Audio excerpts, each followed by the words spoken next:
Kniha rodu Ježiša Krista, syna Dávidovho, syna Abrahámu. Abrahám splodil Izáka, Izák splodil Jakoba, Jakob splodil Júdu a jeho bratov.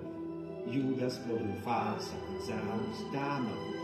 Fáres splodil Ezron, Ezron splodil Aram, Aram splodil Aminadába, Aminadáb splodil Názor, Názor splodil Salmon, Salmon splodil Boáša z Rachaby, Boaz splodil Obéda z Ruty, Obed splodil Jesse, Jesse splodil Dávida, kráľa Dávid splodil Šalamúna z tej, ktorá bola Abiáša, Šalamún splodil Roboám, Roboám splodil Abiáša, Abiáš splodil Asu, Asa splodil Jozafat, Jozafat splodil Jorám, Jorám splodil Oziáša, Oziáš splodil Joatáma, Joatám splodil Achasa, Achas splodil Ezechiáša, Ezechiáš splodil Manasesa, Manases splodil Amona, Amon splodil Joziáša, Joziáš splodil Jekoniáša a jeho bratov v čase presídlenia do Babylonu.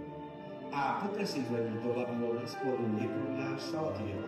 Salatiel splodil Zerobábel, Zerobábel splodil Abiúda, Abiúd splodil Eliakim, Eliakim splodil Azor, Azor splodil Sádor, Sádor splodil Achim, Achim splodil Merium, Merium splodil Eleazar, Eleazar splodil Matta, Matta splodil Jakob, Jakob splodil Jozef, Jakob splodil sa národný Dimáš, Svávny Kostas.